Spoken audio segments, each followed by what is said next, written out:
Hello students, welcome back to the Swami Vivekananda institute. मैं doctor Aarti Malik जो आपके लिए केमिस्ट्री के छोटे छोटे कॉन्सेप्ट्स जो हैं विद इन 10 मिनट ट्राई करती हूँ कंप्लीट करने के, जो आपके एग्ज़ाम में हेल्पफुल हो।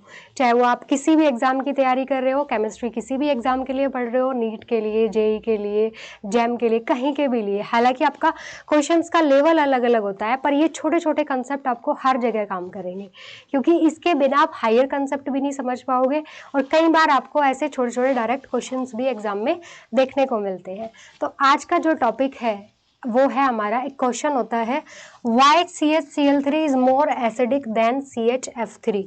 ठीक है, इसके पीछे क्या रीज़न है। कुछ कुछ ऐसे क्वेश्चन है ना कि ये ऐसा क्यों होता है, ये एक्सेप्शन है।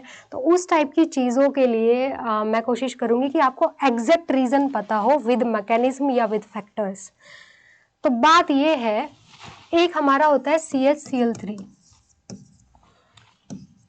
ऐसा होगा, ठीक है, टेट्राहेड्रल होगा, sp3 हाइब्रिडाइजेशन है, कार्बन का जब sp3 हाइब्रिडाइजेशन होता है तो टेट्राहेड्रल शेप होती है। एक हमारा है CHF3।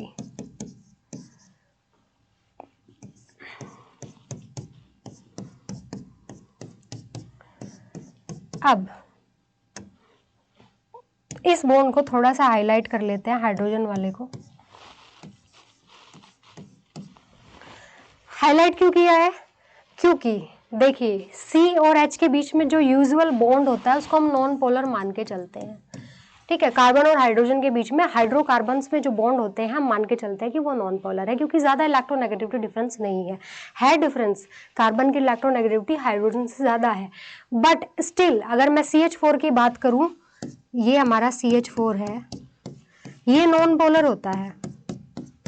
ठीक है, इतनी ज़्यादा नहीं है कि यहाँ से ये H का इलेक्ट्रॉन छीन ले, जो इलेक्ट्रॉन छीन के और H को यहाँ से H प्लस भगा दे और CH3 माइनस बन जाए। ये आपने कहीं नहीं देखा होगा होता हुआ। मतलब कार्बन जो है, हाइड्रोजन जो जहाँ से एज अ H प्लस निकल जाता है, उन कंपाउंड्स को हम एसिडिक बोलते हैं। यही तो एसिड होते हैं। जो हाइड्रोजन का ये जो बॉन्ड बना है कार्बन और हाइड्रोजन के बीच में, इसका जो इलेक्ट्रॉन पेयर है, एक कार्बन ने दिया होगा, एक हाइड्रोजन ने इलेक्ट्रॉन दिया होगा, है ना। तो अगर ये दोनों इलेक्ट्रॉन अपने पास रख के और H को यहाँ से धक्के मार के भगा दे एज अ H प्लस, तो ये एसिडिक है। एसिड वही होते हैं जो H प्लस रिलीज कर देते हैं, जो इलेक्ट्रॉन छीनने की पावर रखते हैं हाइड्रोजन से, उसको भगाने की, उसका इलेक्ट्रॉन छीन के, तो वो एसिड होते हैं। बट कार्बन ऐसा नहीं करता, तभी तो कार्बन के हाइड्रोजन के साथ इतने सारे कंपाउंड्स हैं, इतने सारे हाइड्रोकार्बन्स हैं। लेकिन इसके अपोजिट बहुत सारे कंपाउंड्स आपने ऐसे भी देखे होंगे जहाँ पे कार्बन ही छीनता है हाइड्रोजन के इलेक्ट्रॉन्स। तो ये मतलब क्या रीज़न है, यहाँ पे भी कार्बन और हाइड्रोजन सेम है, यहाँ पे ऐसा नहीं हो रहा, पर यहाँ पे जो है दोनों में छीन लेगा इलेक्ट्रॉन और इसको एज आ H प्लस भगा देगा। क्लोरोफॉर्म में आपने देखा है कार्बिलैमिन रिएक्शंस होती है, उसमें सबसे पहले हाइड्रोजन के इलेक्ट्रॉन छीन के भगाता है, माइनस आता है, फिर क्या बनेगी, कार्बीन बनेगी। तो ऐसा होता भी है। तो कार्बन का नेचर ना बड़ा ही कंफ्यूजिंग है, क्योंकि वो उसका नेचर बदलता रहता है हर जगह, डिपेंड करता है कि उसका हाइब्रिडाइजेशन क्या है, उसके पड़ोसी कैसे हैं। कार्बन पे पड़ोसियों का बड़ा इन्फ्लुएंस होता है कि पड़ोस के एटम कौन से जुड़े हुए हैं। तो यहाँ क्या है, देखिए 3 Cl एटम जुड़े हुए हैं। इसका इलेक्ट्रॉन पेयर Cl की तरफ होगा क्योंकि Cl ज़्यादा इलेक्ट्रोनेगेटिव है, इसका भी Cl की तरफ, इसका भी Cl, मतलब ये इलेक्ट्रॉन पुल कर रहे हैं कार्बन से। कार्बन से इलेक्ट्रॉन 3 एटम छीन रहे हैं, तो कितनी कमी आ गई है उसके पास। कमी आ गई तो नेचर बदल जाएगा। पहले जिस हाइड्रोजन के साथ दोस्ती थी, अब यहाँ अलग बात है। अब अगर 3 इससे छीनेंगे तो ये हाइड्रोजन से छीन लेगा, हाइड्रोजन से छीन लेगा तो ये यहाँ से इसको एज अ भगा देगा H प्लस, इसके ऊपर माइनस। ठीक है, ये होती है रिएक्शन क्लोरोफॉर्म की के अंदर, ये रिएक्शन होती है। क्लोरोफॉर्म एसिडिक होती है नेचर में। यहाँ पे भी सेम कहानी है, फ्लोरीन की तरफ इलेक्ट्रॉन, फ्लोरीन की तरफ, क्योंकि फ्लोरीन छीन रहा है कार्बन से इंडक्टिव माइनस आई के थ्रू। अगर इससे 3 फ्लोरीन छीन रहे हैं तो ये हाइड्रोजन से छीनेगा, तो यहाँ से भी ये निकल जाएगा माइनस और यहाँ पे आ जाएगा आपका H प्लस। यहाँ तक बात सही है, दोनों का नेचर एसिडिक है।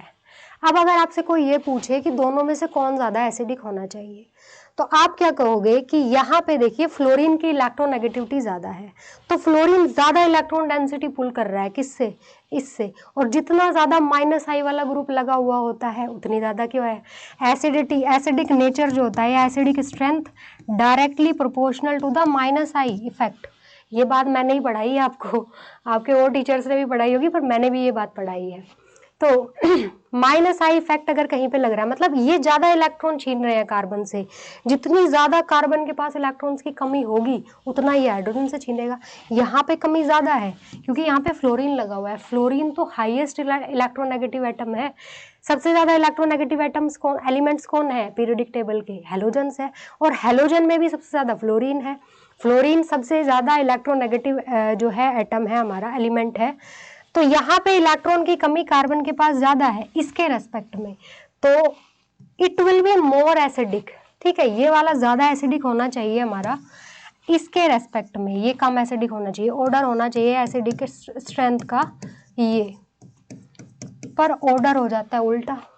ठीक है, जब एक्सपेरिमेंटली देखा गया, साइंटिस्ट तो यही बात कह रहे थे, जब तक हमने ये चीज़ें पढ़ी थी तब तक तो यही बताया जा रहा था, सारी जितनी चीज़ें पढ़ ली, सब कैलकुलेशन लगा ली कि ये ज़्यादा एसिडिक है, ये कम।